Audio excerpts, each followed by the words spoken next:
नारायणं नमस्कृतं नरं चैव नरोत्तमं देवीं सरस्वती व्यासं ततो जयमुदीरये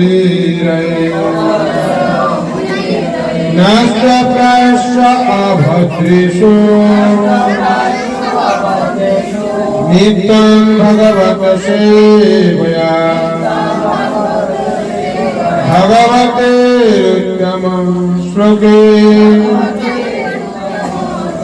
भक्ति भवति नैष्टिकी। दामोदर मासे भागवती कथा शोनार सौभाग्य सবার হয়। তো শাস্ত্রে আচার্যরা ব্যাখ্যা করছেন যে প্রতি জন্মে জন্মান্তরে কিছু কিছু ভাগবতী কথা শ্রবণের মাধ্যমে যে স্বীকৃতি হয়, মৃত্যুর পর সেই ভাগবতী কথা বা ভগবত সম্বন্ধীয় কর্ম জন্মান্তরে সেই কর্মটি নিযুক্ত থাকে। তারই ফলে হয়তো আমরা একত্রে আসতে পেরেছি, যা আমরা আজকে শুনব যে গোপাল কৃষ্ণ দামোদর লীলাকারী। শ্রী শুক উদ্বাচ একদা গৃহদাসীষু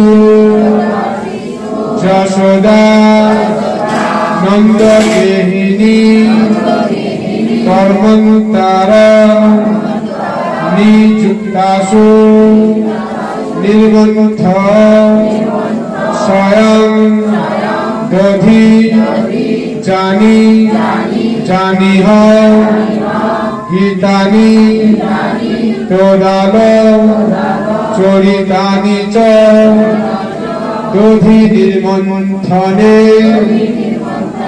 কালে সরন্তি তন্ন গায়ত। সুখদেব গোস্বামী বলিলেন, একদিন গৃহের সমস্ত পরিচালিকারা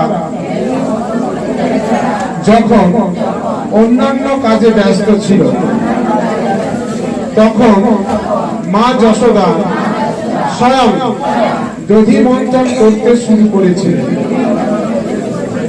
দধি মন্থন করার সময় তিনি শ্রীকৃষ্ণের বাল্যলীলা স্মরণপূর্বক তার সেই সমস্ত কার্যকলাপ বর্ণনা করে গান করেছিলেন।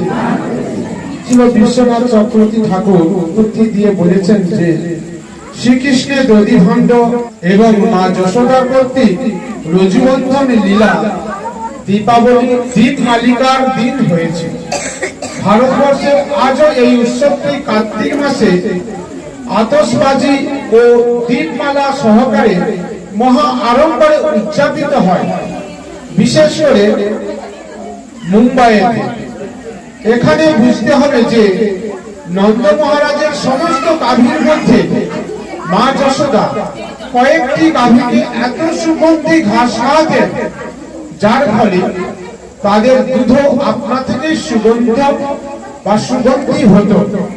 মা যশোদা এই সমস্ত গাভীর দুধ পান করে মাখন তুলতেন, কারণ তিনি মনে করেছিলেন যে গৃহের সাধারণ দুধ এবং দই থেকে উৎপন্ন মাখন কৃষ্ণের ভালো না লাগায় তিনি প্রতিবেশী গোপ এবং গোপীদের গৃহ থেকে মাখন চুরি করতেন। দধিমন্থন করার সময় মা যশোদা কৃষ্ণের বাল্যলীলা বিষয়ক গীত গান করেছিলেন। পূর্বের কথা ছিল, কেউ যখন কোনো কিছু স্মরণ রাখতে চাইতেন তখন তা কবিতার আকারে রূপ দিতেন, অথবা পেশাদারী কবিদের দ্বারা তা রচনা করতেন। মনে হয় যে মা যশোদা কৃষ্ণের কার্যকলাপ কখনোই ভুলে যেতে চাননি, তাই তিনি পুতনাবধ, অঘাসুরবধ, সকাটাসুরবধ ও তিনাবতাসুরবধ আদি কৃষ্ণের বাল্যলীলা সমূহ ছন্দবদ্ধ করে কবিতার আকারে রূপ দিয়েছিলেন। তো এই দামোদর মাসে ভগবানের বাল্যলীলা অতি গুরুত্বপূর্ণ। মা যশোদা তিনি ভাবছেন যে দুধি থেকে মাখন প্রস্তুত করে আমি দিয়ে রাখি, তা বুঝি কৃষ্ণের ভালো না লাগায়, তো বিভিন্ন প্রতিবেশী গোপ গোপীদের কাছ থেকে চুরি করে তিনি মাখন খান। সেই জন্য মা যশোদা ঠিক করলেন যে আমি কিছু বিশেষ বিশেষ গাভী থেকে কিছু সুগন্ধি ঘাস খাইয়ে আমি দুধ সংগ্রহ করব। যে দুধটা থেকে দধি প্রস্তুত করে মাখন তুলে রাখলে ভগবান শ্রীকৃষ্ণ বোধহয় আর কখনোই বাইরে গোপ গোপীদের কাছ থেকে মাখন চুরি করে খাবে না। তিনি দধি মন্থন করার জন্য তিনি খুব ভোরে এমন একটি তার গৃহের দরজার সামনে বসলেন, যাতে করে বাল গোপাল কৃষ্ণকেও লক্ষ্য রাখা যায় তিনি যে ঘুমোচ্ছিলেন, আর এদিকে যে চুলায় বসানো বিশেষ দুগ্ধ, সেই দুগ্ধটাকেও যাতে লক্ষ্য রাখা যায়। তো সেই জন্য মা যশোদা এমন একটা জায়গায় তিনি বসে দধি থেকে মাখন সংগ্রহ করছিলেন, যাতে করে কৃষ্ণ এবং চুলায় বসানা সেই বিশেষ দুগ্ধকে বা দুধকে লক্ষ্য রাখা যায়। তো তিনি যখন দধি মন্থন করছিলেন, এমন সময় বাল গোপাল কৃষ্ণ তো এসে উপস্থিত হয়ে তিনি কি করলেন না, মা যশোদার যে মানে মন্থন দণ্ড, সেই দণ্ডটাকে সজোরে ধরলেন। তো যখন দুগ্ধ পান করছিলেন কোলে বসে ভগবান শ্রীকৃষ্ণ, তখন মা যশোদাও আর ছেলে দুজনের মধ্যে দুধ খাওয়া আর দুধ সাপ্লাইয়ের প্রতিযোগিতা চলতে থাকে। কিন্তু তাতেও মা যশোদা তার তৃষ্ণা, দুধের যে তৃষ্ণা কি করলেন, মিটাতে পারছিলেন না। তো এমন অবস্থায় তিনি মা যশোদা লক্ষ্য করলেন যে চুলায় বসানো যে দুধটিকে বাঁচানোর জন্য মা যশোদা ছুটে গেলেন, এটা কি ঠিক হলো? যেহেতু তিনি অচিত্ত ছিল।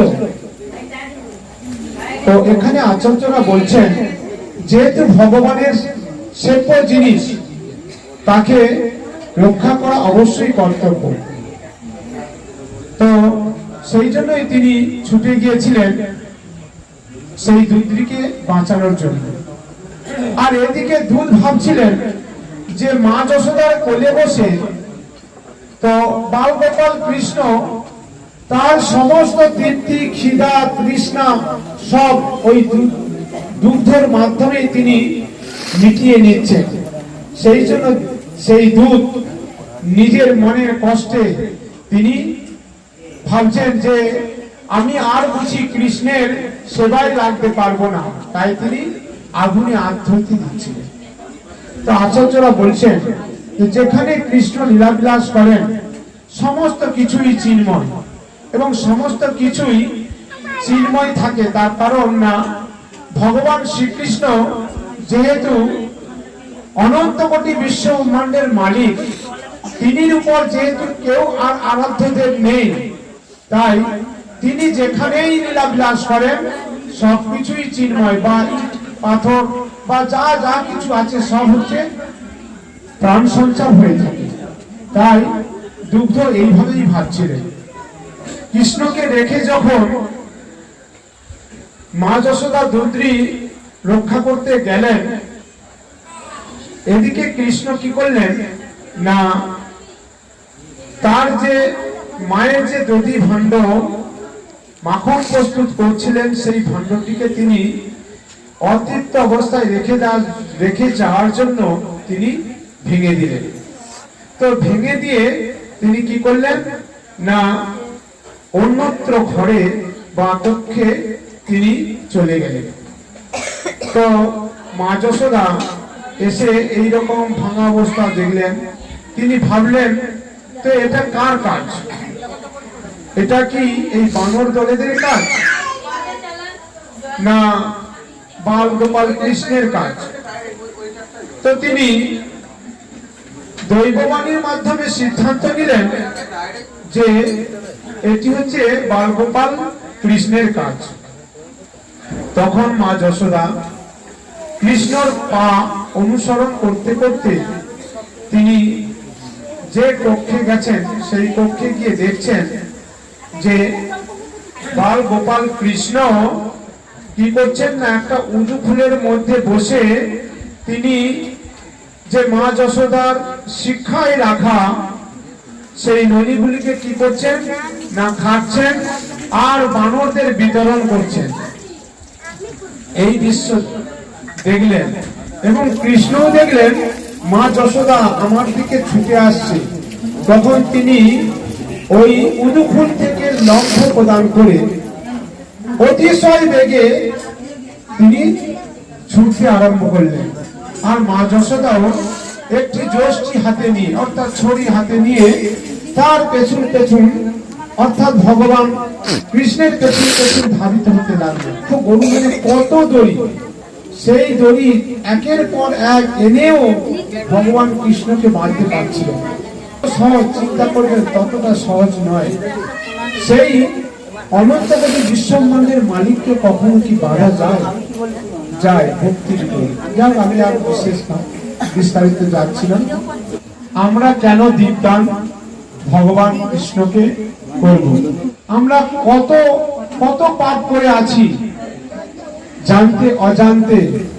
তো এখানে বলছে কোটি সহস্র পাপ হইতে উত্তীর্ণ হওয়া যায় হরি মন্দিরে নিমেষার্থের জন্য দীপদান করলে।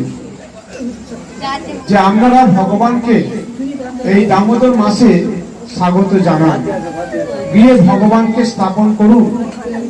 আর ভগবান দামোদরকে দীপদান করছি কেন না আমার পূর্বপুরুষগণকে উদ্ধার করার জন্য এবং আমার কোটি সহস্র পাপ হইতে উত্তীর্ণ হওয়ার জন্য। তারপর বলছেন ধরাধামে পুনরাগমন করতে হয় না। তো বলছে ধরাধামে পুনরাগমন করতে হয় না কেন? হরি মন্দিরে বা এই দামোদরকে যদি আপনি দীপদান করেন। এই ধরাধাম আমরা যে ধরাধামে এসেছি জন্ম মৃত্যু জোড়া ব্যাধিতে আবর্তিত হচ্ছি।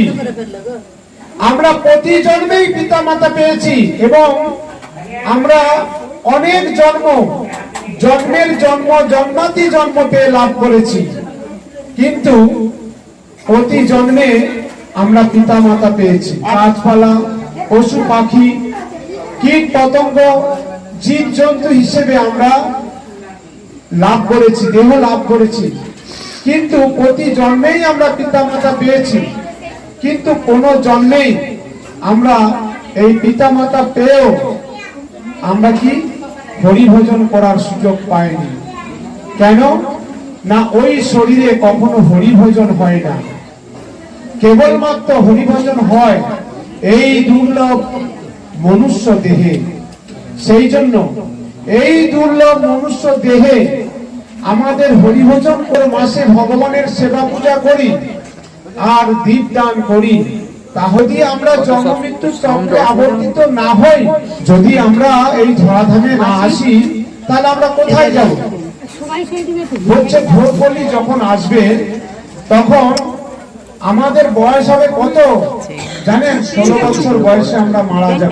7 বছর বয়সেই গর্ভবতী হবে। বুঝতে পেরেছেন? 10 থেকে 8 বছর বয়সের সন্তান বা ছেলেরা তারা পুত্র উৎপাদন করবে আর 16 বছর বয়সেই মারা যাবে। সেই জন্য আপনারা কি চান এরকম জন্ম মৃত্যুর চক্রে বাড়াতে আসতে এক সময় 16 বছর আয়ু হবে। আমরা এত বেটে হব যে বেগুন গাছে আঁকশি দেব। তো এই রকমটা আমাদেরকে যাতে না আসতে হয়, এই যে দুর্লভ মনুষ্য দেহ পেয়েছি, এই দুর্লভ মনুষ্য দেহেই হরি ভজন করে ভাগবত ধামে আমাদের ফিরে যাওয়া উচিত। ভাগবত ধামে আমরা যদি ফিরে যাই তো কি করতে হবে? আমাদের কৃষ্ণ অনুশীলন করতে হবে। তো এই ভাগবত ধামে ফিরে গেলে কি হয়? সেখানে আমরা একটি দিব্য দেহ লাভ করব, যে দেহে অনন্ত কোটি কোটি কাল বছর সেখানে থাকার সুযোগ পাব। সেখানে জন্ম নেই, জরা নেই, ব্যাধি নেই এবং মৃত্যুও নেই। সেখানে কি আছে? সেখানে আপনার শরীর হবে চির যৌবন সম্পন্ন এবং ভগবানের সেবা পূজার সব সময় সুযোগ পাবেন এবং সব সময় আনন্দে থাকবেন। ভগবানের সেবা পূজার মাধ্যমে ভাগবত ধামে যাওয়ার যোগ্যতা অবশ্যই অর্জন করা উচিত এই দুর্লভ মনুষ্য দেহে। তারপর বলছে চন্দ্রগ্রহণ কালে কুরুক্ষেত্রে এবং সূর্যগ্রহণ কালে নর্মদা তীর্থে দানাদি করলে যে পুণ্য হয়, সেই সমস্ত দীপদানে তাহা অপেক্ষা কোটি গুণ ফল লাভ হয়ে থাকে।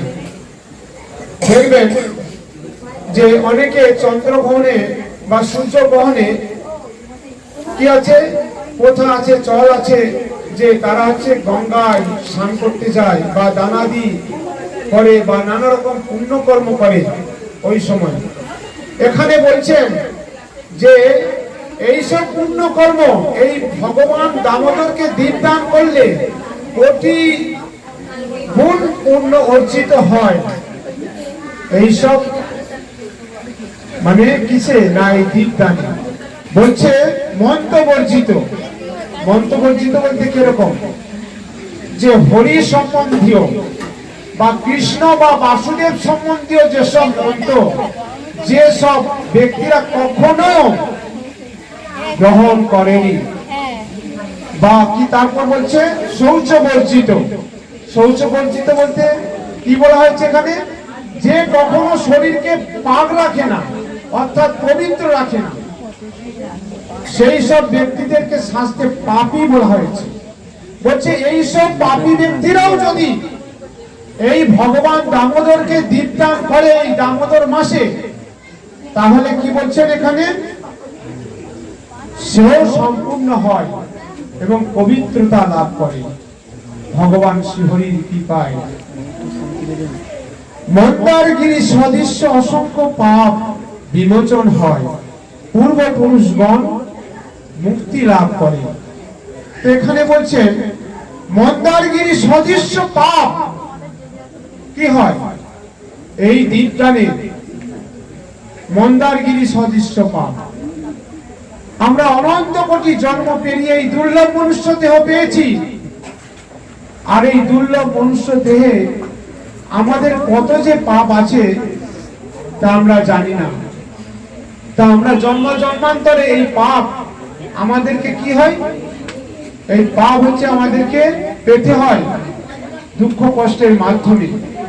তো এখানে বলছেন যে এই মন্দারগিরি সদৃশ্য পাপও এই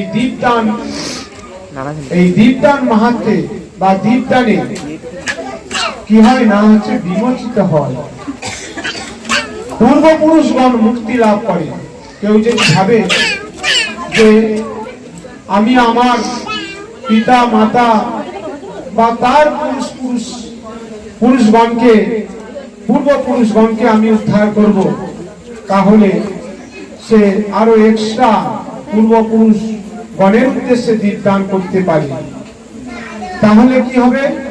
পূর্বপুরুষগণ উদ্ধার হবে এবং সেও ভগবানের কাছে মহিমান্বিত হবে, ভগবানের প্রিয় পাত্র হবে। সেই জন্য আমরা সবাই অন্তত আশা করব যে আমরা এই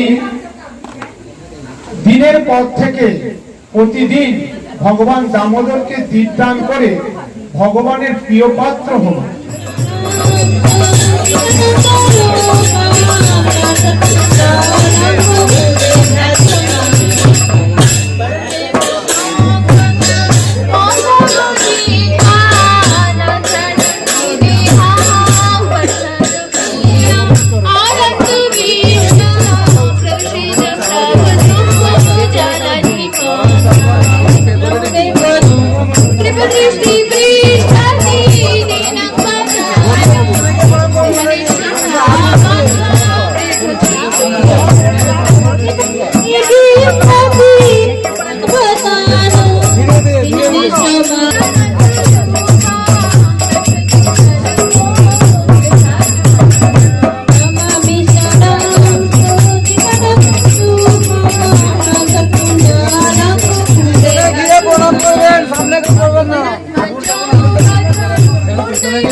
নিতাই গৌর প্রেমানন্দে হরি হরি বল।